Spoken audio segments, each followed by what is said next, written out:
Bienvenue à la mini-méditation du mercredi de l'Institut biblique de Bruxelles. Je suis le pasteur d'une église remplie de jeunes adultes. Nous avons fait face à quelques situations de douleurs physiques, de maladies ou de décès, mais de loin la source de douleur la plus fréquente dans notre église a été de troubles émotionnels et mentaux. C'est difficile d'en parler pour plusieurs parce que nous disons toujours avoir la joie en Christ, nous avons la paix en Christ. Alors c'est vrai, mais nous avons parfois l'impression que puisque nous avons la joie en Christ, il n'y a pas de place dans la vie chrétienne pour la tristesse, d'autant moins des choses plus lourdes comme la dépression ou l'anxiété. Mais dans le psaume 13, David modèle pour nous un comportement qu'on verrait mal dans beaucoup d'églises aujourd'hui, un comportement qui commence par la lamentation. Nous trouvons David dans une situation qui l'a amené jusqu'au bord du désespoir. Et son refrain au début de ce psaume est simple. « Jusqu'à quand ?» Il répète ça 4 fois dans les 3 premiers versets. Donc nous lisons les versets 2 et 3. « Jusqu'à quand, Éternel, m'oublieras-tu sans cesse? Jusqu'à quand me cacheras-tu ton visage? Jusqu'à quand aurai-je des soucis dans mon âme et chaque jour des chagrins dans mon cœur? Jusqu'à quand mon ennemi s'attaquera-t-il à moi ?» On voit dans ce que David dit l'expression de sa réaction à une souffrance qui dure.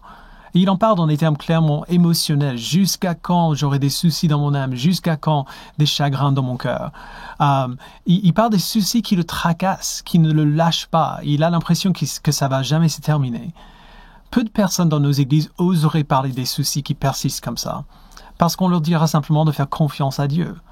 Mais ce que la Bible dit sur nos vies spirituelles et ce que la science dit sur la relation entre le corps et les émotions se complémentent, alors que bien souvent on les met en opposition.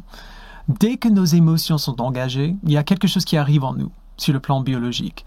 Par la répétition ou par le traumatisme, nos expériences apprennent des réactions automatiques à notre corps qui réagit de manière spontanée à de nouvelles situations.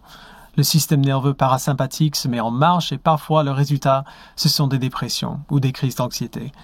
Ces réactions de nos corps sont automatiques et donc on a beaucoup de mal à les maîtriser. Tout ce que je veux dire par cela, c'est que le sentiment d'une souffrance qui dure, des soucis continuels dans notre cœur, des chagrins continuels dans notre âme, c'est pas toujours logique, mais ce n'est pas péché non plus. C'est la réalité du monde dans lequel nous vivons. La question n'est pas de savoir si nous aurons des périodes comme cela, mais comment réagir lorsqu'elles viennent.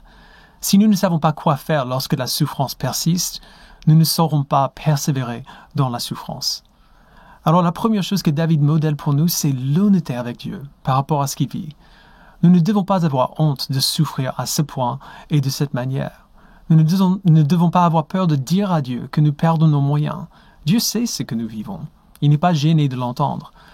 Alors pourquoi ce type de lamentation est-il important? Parce qu'il nous place dans une position d'humilité.